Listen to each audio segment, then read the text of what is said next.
जय श्री कृष्ण मित्रों आज आपको हम बताने जा रहे हैं इस वर्ष 2022 में विनायक चतुर्थी वरद चतुर्थी का व्रत कब रहेगा और इस दिन का मुहूर्त क्या रहेगा। इसकी पूजा विधि और व्रत कथा भी आज आपको हम सुनाएंगे। तो विनायक चतुर्थी की व्रत कथा श्रद्धा पूर्वक जो भी स्त्री पुरुष श्रवण करते हैं उनके सभी कार्य निर्विघ्न संपन्न होते हैं। भगवान गणेश जी की कृपा से उनको सुख और सौभाग्य की प्राप्ति होती है। तो मित्रों आप सभी का बहुत बहुत स्वागत है आपके अपने ही चैनल एस्ट्रो गुरुजी में। यदि आपने अभी तक हमारे चैनल को सब्सक्राइब यदि नहीं किया हो तो अभी सब्सक्राइब कर लें और बेल आइकन को अवश्य दबाएं, जिससे हमारे अगले आने वाले नए वीडियो की नोटिफिकेशन सबसे पहले आपके पास पहुंचे। आप नित्य नई नई ज्ञानवर्धक जानकारियां व नित्य का राशिफल हमारे चैनल से प्राप्त करते रहें। तो पौष मास में शुक्ल पक्ष की विनायक वरद चतुर्थी 6 जनवरी 2022 को मनाई जाएगी। प्रत्येक माह में कृष्ण पक्ष और शुक्ल पक्ष की चतुर्थी को संकष्टी और विनायक चतुर्थी कहते हैं। वरद चतुर्थी के दिन भगवान गणेश जी की पूजा उपासना करने का विधान होता है।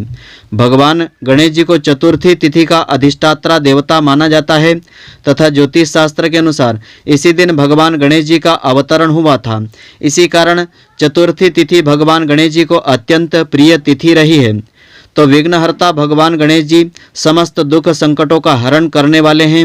इनकी पूजा और व्रत करने से सभी दुख कष्ट दूर होते हैं। भगवान गणेश जी का स्थान सभी देवी देवताओं में सर्वोपरि स्थान है। गणेश जी को सभी संकटों को दूर करने वाला तथा विघ्नहर्ता माना जाता है। जो भगवान गणेश जी की पूजा अर्चना नियमित रूप से श्रद्धा पूर्वक करते हैं उनके घर में सुख समृद्धि और सौभाग्य की प्राप्ति होती है। तो आइए अब हम जानते हैं वरद चतुर्थी विनायक चतुर्थी का शुभ मुहूर्त पूजा विधि और व्रत कथा के बारे में। तो शुभ मुहूर्त इस प्रकार से है। चतुर्थी तिथि आरंभ होगी 5 जनवरी 2022 बुधवार को दोपहर 2:34 पर आरंभ होगी।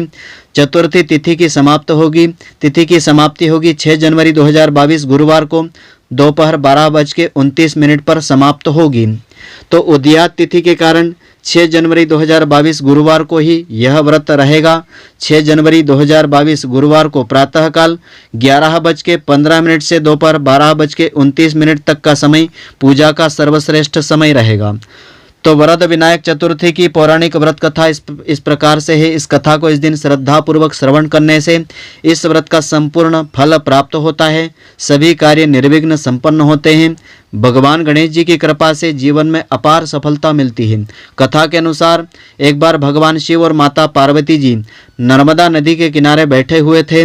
समय व्यतीत करने के लिए पार्वती जी माता ने भगवान शिव से चौपड़ खेलने के लिए कहा। माता पार्वती जी ने भगवान शिव जी से कहा कि हार जीत का फैसला कौन करेगा। तो भगवान शिव जी ने कुछ तिनके एकत्रित करके उनका एक पुतला बनाया। उस पुतले से कहा कि हम चौपड़ खेल रहे हैं, तुम यहाँ पर बैठ करके हमारी हार और जीत का फैसला करना और यह बताना कि हम दोनों में से कौन हारा है कौन जीता है। इसके बाद भगवान शिव और माता पार्वती जी चौपड़ खेलने लगे। यह खेल 3 बार खेला गया। तीनों ही बार माता पार्वती जी की जीत हुई। खेल समाप्त हुआ। उसके बाद बालक से कहा गया कि बताएं कौन हारा है कौन जीता है। उस पर बालक ने महादेव जी को विजय घोषित कर दिया। बालक की यह बात सुनकर के माता पार्वती जी क्रोधित हो गई। उन्होंने बालक को लंगड़ा और कीचड़ में पड़े रहने का श्राप दे दिया। यह सुनकर के बालक माता पार्वती जी से क्षमा याचना करने लगा। माता पार्वती जी ने उस बालक से कहा कि यहाँ पर गणेश पूजन करने के लिए नाग कन्याएं आएंगी। उनके कहे अनुसार तुम गणेश जी का व्रत करना, ऐसा करने से तुम मुझे प्राप्त कर लोगे। यह कहकर के माता पार्वती जी भगवान शिव जी के साथ कैलाश पर्वत पर लौट आई। 1 वर्ष के बाद उस स्थान पर नाग कन्याएं आई। तब नाग कन्याओं ने उस बालक को श्री गणेश जी के व्रत की विधि बताई। उस बालक ने 21 दिन तक लगातार गणेश जी का व्रत किया। बालक की भक्ति को देख करके भगवान गणेश जी प्रसन्न हो गए। उन्होंने बालक से कहा कि वह वरदान मांगे। उस बालक ने भगवान गणेश जी से कहा कि हे विनायक, मुझे इतनी शक्ति दीजिए कि मैं अपने पैरों पर चल करके अपने माता पिता के पास कैलाश पर्वत पर पहुंच सकूं और वे यह देख करके प्रसन्न हो जाएं। तब से यह व्रत सभी मनोकामनाओं को पूर्ण करने वाला व्रत माना गया है। तो यह व्रत कथा इस प्रकार से है। इस कथा को श्रद्धापूर्वक इस दिन श्रवण करना चाहिए। इसका अनंत गुना फल प्राप्त होता है। तो विनायक चतुर्थी की पूजा विधि इस प्रकार से है। इस दिन इस विधि के अनुसार पूजा करने से भगवान गणेश जी की विशेष कृपा मिलती है। चतुर्थी तिथि वाले दिन ब्रह्म मुहूर्त में उठ करके सूर्योदय से पहले उठ करके स्नान करें। गंगाजल मिश्रित पानी से स्नान करना चाहिए। इसके बाद इस व्रत का संकल्प आपको गणेश जी के सामने शुद्ध घी का दिया जला करके लेना चाहिए। इसके बाद पंचोपचार या 16 उपचार से विधिवत श्रद्धापूर्वक भगवान गणेश जी की पूजा अर्चना करना चाहिए। धूप दीप नैवेद्य अर्पित करना चाहिए। श्री गणेश जी को फल पुष्प मोदक आदि अर्पित करना चाहिए। दुर्वांकुर भी चढ़ाना चाहिए, दूर्वा चढ़ाना चाहिए। इसके उपरांत इस मंत्र का उच्चारण करना चाहिए। ओम वक्रतुंड महाकाय सूर्यकोटि समप्रभ निर्विघ्नं कुरु मे देव सर्व कार्येषु सर्वदा।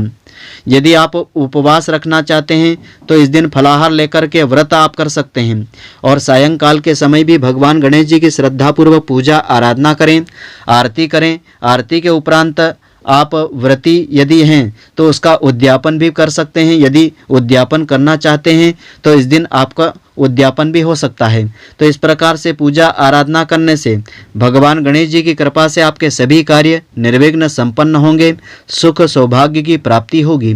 तो मित्रों, आशा करता हूँ कि आपको हमारी यह ज्ञानवर्धक जानकारी पसंद आई होगी। यदि आपको पसंद आई हो तो आप हमारे वीडियो को लाइक व शेयर अवश्य करें। धन्यवाद। जय श्री कृष्ण मित्रों, फिर मिलेंगे।